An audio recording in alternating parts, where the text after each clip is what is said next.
ദൃശ്യം എന്ന മലയാള സിനിമയിലൂടെ മലയാളികൾക്കേറെ പ്രിയങ്കരിയായ താരമാണ് അൻസിബ. നിരവധി സിനിമകളിലൂടെ താരം നമുക്ക് മുന്നിൽ എത്തിയിട്ടുണ്ട് എങ്കിലും ദൃശ്യത്തിലെ കഥാപാത്രമാണ് ഏറ്റവും അധികം ശ്രദ്ധ നേടിയത്. കഴിഞ്ഞ ദിവസം വിൻസിയുടെയും ഷൈൻ ടോം ചാക്കോയുടെയും ഒരു പ്രശ്നത്തിൽ അൻസിബയുടെ ഒരു ഫോൺ കോൾ നമ്മൾ എല്ലാവരും കേട്ടതാണ്. അൻസിബയുടെ പ്രതികരണം വളരെ ശക്തമായ ഒരു പ്രതികരണം തന്നെ ഒരു ചാനലിനോട്, ഒരു മാധ്യമ സ്ഥാപനത്തിനോട് അൻസിബ നടത്തിയിരുന്നു. ഇപ്പോൾ തന്റെ വിശേഷങ്ങൾ അൻസിബ പങ്കുവച്ചൊരു വീഡിയോ ആണ് വൈറലായി മാറുന്നത്. അൻസിബ എന്താണ് ഇതുവരെയും വിവാഹം കഴിക്കാത്തത് എന്ന ചോദ്യത്തിന് ഉത്തരം കൂടിയാണ് ഈ വീഡിയോ. വരുന്നില്ല കേട്ടോ. അഞ്ചു അഞ്ചു എത്രയോ നാളെ കുറെ പേര് അഞ്ചു എന്ന് വിളിക്കാറുണ്ട്. പുറത്തേക്ക് പോകുമ്പോ അഞ്ചു ചേച്ചിയല്ലേ അഞ്ചു ചേച്ചിയല്ലേ എന്ന് ചോദിക്കും. എനിക്ക് അങ്ങനെ അഞ്ചു അഞ്ചു ഞാൻ പഠിച്ച അൻസിബ ഹസൻ അങ്ങനെ പഠിച്ചു വെച്ചേക്കായിരുന്നു. കാരണം എനിക്ക് അഞ്ചു അഞ്ചു ശരിക്കും എന്റെ പേര് അൻസിബ എന്ന് മാത്രമേ ഉള്ളൂ കേട്ടോ. പിന്നെ നമ്മുടെ ഈ ഫേസ്ബുക്കിലൊക്കെ സെക്കൻഡ് നെയിമും കൂടെ ഇടണമല്ലോ.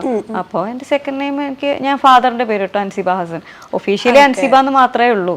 അപ്പോൾ അങ്ങനെ കണ്ടപ്പോൾ എൻ്റെ പടം ഇറങ്ങി കഴിഞ്ഞപ്പോൾ എൻ്റെ ഫേസ്ബുക്ക് പേജ് നോക്കിയപ്പോൾ അൻസിബ ഹസൻ കിടക്കുന്നുണ്ട്. അങ്ങനെ പിന്നെ എല്ലാവരും അൻസിബ ഹസൻ. ഞാൻ വിക്കിപീഡിയ നോക്കിയപ്പോൾ അങ്ങനെയായിരുന്നു കണ്ടത്. അതെല്ലാത്തിലും അങ്ങനെ കിടക്കണേ. പിന്നെ ഫാദറിന്റെ പേരാണല്ലോ ഒബ്വിയസ്ലി നമ്മുടെ നാട്ടില് പേരിന്റെ കൂടെ വരുന്നത്. ഇനി കല്യാണം കഴിഞ്ഞിട്ട് മാറ്റാം. ഉടനെ ഉണ്ടാവോ? ഇല്ലില്ല, ചുമ്മാ പറഞ്ഞതാ. അല്ല, യൂഷ്വലി ഇവിടെ അങ്ങനെയുള്ള ആദ്യം അച്ഛന്റെ പേര്, അത് കഴിഞ്ഞ് കല്യാണം കഴിഞ്ഞാൽ പിന്നെ ഹസ്ബൻഡിന്റെ പേര്. അങ്ങനെയൊന്നുമില്ല. നമുക്ക് പേഴ്സണലി നമുക്കൊരു പേരുണ്ട്. ആ പേരിൽ അറിയപ്പെടാനായിരിക്കും എല്ലാവർക്കും ആഗ്രഹം. അപ്പൊ കല്യാണം കഴിഞ്ഞ പേര് മാറ്റില്ല? പേര് മാറ്റും, കൂടെ സർനെയിം ചേർക്കൂല? അങ്ങനെ അതൊന്നും അറിയില്ല. അത് അപ്പൊ ചിലപ്പോ ഇഷ്ടത്തിന്റെ ഒരു പീക്കിലൊക്കെ നിൽക്കുമ്പോ അവർക്ക് എന്നാ പിന്നെ പേര് മാറ്റിയേക്കാം ചിലപ്പോ തോന്നിയാൽ അത് പ്രെഡിക്റ്റ് ചെയ്യാൻ പറ്റില്ല. അങ്ങനെ റിലേഷൻഷിപ്പിലാണോ ഇപ്പൊ? ഇല്ലില്ല. എന്നാലും ഇല്ലില്ല, ഞാൻ പറഞ്ഞതാ. അതിപ്പോ ഞാനില്ല ഇല്ല എന്നൊക്കെ പറഞ്ഞിട്ട് പിന്നീട് ഞാൻ ആ കല്യാണമൊക്കെ കഴിച്ച് ഹസ്ബൻഡിന്റെ അടുത്ത് ഭയങ്കര സ്നേഹമൊക്കെ കൂടി നിൽക്കുന്ന ഒരു ടൈം ആണെങ്കിൽ എന്നാ പിന്നെ ഹസ്ബൻഡിന്റെ പേരൊക്കെ ചേർത്തേക്കാന്ന് തോന്നിയാലോ. അപ്പൊ അന്നത്തെ ഇന്റർവ്യൂ വൈറൽ കട്ട്സ് ആയിട്ട് ഇങ്ങനെ പോകും. വൈറൽ കട്ട്സിന്റെ മാത്രല്ല, അങ്ങനെ എന്തായാലും അങ്ങനെ പോസിബിലിറ്റി ഉണ്ടല്ലോ അങ്ങനെ ചിലപ്പോ നടക്കാൻ. അപ്പൊ പിന്നെ ഞാൻ എന്തിനാ വെറുതെ ഇല്ല എന്നൊക്കെ ഞാൻ അത്ര കോൺഫിഡന്റ് ആയിട്ട് പറയാൻ എനിക്ക് പറ്റൂലല്ലോ, അതുകൊണ്ട് പറയാത്ത. അത് മാത്രല്ല, നമ്മൾ എന്തെങ്കിലും പറഞ്ഞു കഴിഞ്ഞാൽ പിന്നെ അത് ചെയ്തു കഴിഞ്ഞാൽ ഇവരത് എടുത്ത് കുത്തിപ്പൊക്കി ഇടുകയും ചെയ്യും. അന്ന് അൻസിബ അങ്ങനെ പറഞ്ഞായിരുന്നു, എന്നിട്ട് ഇപ്പൊ പേര് മാറ്റിയത് പറഞ്ഞു. പിന്നെ ഒന്നും ചെയ്യാൻ പറ്റൂല. നമുക്ക് ഇതേമാതിരി നമുക്ക് പലതും നമുക്ക് കീപ്പ് ചെയ്യാൻ പറ്റില്ല. മാക്സിമം കീപ്പ് ചെയ്യാൻ പറ്റുന്ന കാര്യങ്ങൾ പറയാ, അല്ലാത്തത് പറയാതിരിക്കാൻ ഞാൻ ശ്രമിക്കാറുണ്ട്.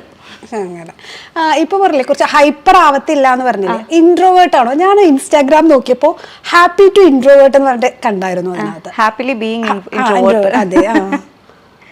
അതെന്താന്ന് വെച്ചാല് ഞാൻ അധിക പേരെയും കണ്ടിട്ടുള്ളത് എപ്പോഴും ഗ്യാങ് ആയിട്ട് നടക്കുന്നവരാണ്. അപ്പോൾ എന്താ പറയാ, അവരെല്ലാം ഗ്യാങ്. ഇപ്പം ഞാൻ സ്കൂളിൽ പഠിക്കുന്ന സമയത്തും എല്ലാവരും എൻ്റെ ഫ്രണ്ട്സാണ്. എൻ്റെ ക്ലാസ്മേറ്റ്സ് ആണെങ്കിലും വേറെ ക്ലാസ്സിലുള്ളവരാണെങ്കിലും അങ്ങനെ കുറേ പേര് എല്ലാവരും ഫ്രണ്ട്സാണ്. പക്ഷെ എനിക്ക് അങ്ങനെ ഒരു ബെസ്റ്റ് ഫ്രണ്ട് എന്ന് പറയാനായിട്ട് എനിക്ക് പണ്ടും ഇല്ല, ഇപ്പോഴും ഇല്ല.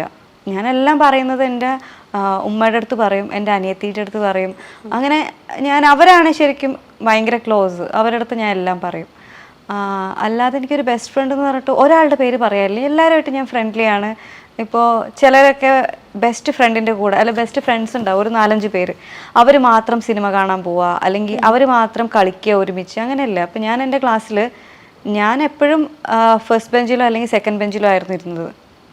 അപ്പോൾ എനിക്ക് കുട്ടികൾ ഇങ്ങനെ മാറിയിരുന്നാലും എനിക്കൊരു കുഴപ്പമില്ല. കാരണം ഞാൻ എല്ലാവരുമായിട്ടും ഓക്കെയാണ്. എനിക്ക് ഇന്ന ആളുടെ അടുത്ത് ഇരിക്കണം എന്നുള്ള ഒരു പ്രശ്നമില്ല. ബാക്കിയുള്ളവർക്ക് ഇപ്പോൾ ഒരു ടോയ്ലറ്റിൽ പോകണമെന്നുണ്ടെങ്കിൽ എടി നീ കൂടെ വരും, അങ്ങനെ ഒരാൾ കൂടെ വേണം. എനിക്കത് വേണ്ട, ഞാൻ ഒറ്റയ്ക്ക് പോയി വരും.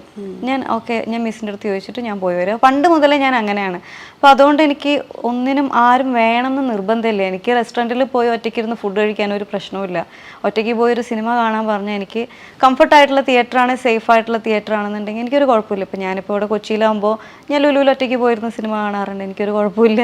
അപ്പോൾ നമുക്ക് സേഫ് ആയിട്ടുള്ള സ്ഥലങ്ങളിലൊക്കെ ഒറ്റയ്ക്ക് ട്രാവൽ ചെയ്ത് വരുന്നതിന് ഒരു കുഴപ്പമില്ല. പക്ഷേ നമ്മൾ ഇൻട്രോവേർട്ട് അല്ലാത്ത ആൾക്കാർക്ക് എപ്പോഴും ആരെങ്കിലും വേണം എവിടെയെങ്കിലുമൊക്കെ പോകാൻ. അപ്പം ഞാൻ എപ്പോഴും പേഴ്സണലി എനിക്ക് തോന്നിയിട്ടുള്ളത് ഇൻട്രോവേർട്ട് ആയിട്ടുള്ള ആൾക്കാർ കുറച്ചുകൂടെ സ്ട്രോങ് ആണെന്ന് തോന്നിയിട്ടുണ്ട്.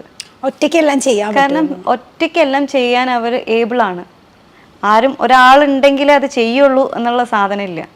അപ്പം എനിക്ക് അങ്ങനെ തോന്നിയിട്ടുണ്ട്. തെറ്റാണെന്ന് അറിയില്ല, എനിക്കങ്ങനെ തോന്നിയിട്ടുണ്ട്. അപ്പോൾ ഫ്രണ്ട്സ് ഒക്കെ ഭയങ്കര കുറവാണോ? ഞാൻ പറഞ്ഞല്ലോ, എല്ലാവരും എൻ്റെ ഫ്രണ്ട്സാണ്. എല്ലാവരുമായിട്ട് ഞാൻ കമ്പനിയാണ്. ഞാൻ ആരുമായിട്ടും സംസാരിക്കാതിരിക്കൊന്നുമില്ല, എല്ലാവരുടെടുത്തും കമ്പനി. പക്ഷെ ഞാനൊരു അങ്ങനെ ഒരു ലിമിറ്റിൻ്റെ മേലെ, അല്ലെ ലിമിറ്റിൻ്റെ മേലെ എന്നല്ല, അങ്ങനെ ഞാനൊരു ഒരു ഫ്രണ്ട്ലി ഒരു ഹൈ ബൈ ജസ്റ്റ് സംസാരിക്കും, അത്രേ ഉള്ളൂ. അല്ലാതെ ഞാൻ ഭയങ്കര കമ്പനി അല്ല ആരുമായിട്ടും. അതുകൊണ്ട് തന്നെ ഞാൻ ആരുമായിട്ടും പിണങ്ങാറുമില്ല. ഓക്കെ, എല്ലാത്തിനും ഒരു ലിമിറ്റ് സെറ്റ് ചെയ്തിട്ടാണ് സെറ്റ് ചെയ്തതല്ല, ഞാൻ അങ്ങനെ ആയി പോയി. ഞാൻ ചിലപ്പോൾ വിചാരിക്കും ഓക്കെ മാറ്റാം, ഞാൻ ഇനി മുതൽ ഭയങ്കര ആക്റ്റീവായിരിക്കും, ഭയങ്കര ഹൈപ്പറായിട്ടൊക്കെ. പറ്റൂല, കുറച്ച് നേരമൊക്കെ നിൽക്കും. അത് കഴിഞ്ഞ് ഞാൻ വീണ്ടും നമ്മുടെ ഒരു ബേസിക് ക്യാരക്ടർ ചെറിയ പ്രായത്തിലെ രൂപപ്പെട്ട് കാണും, അത് മാറ്റിയെടുക്കാൻ പാടായിരിക്കും. ഇൻട്രോവേർട്ടായി അങ്ങനെ തന്നെയാണ് തുടക്കം മുതൽ?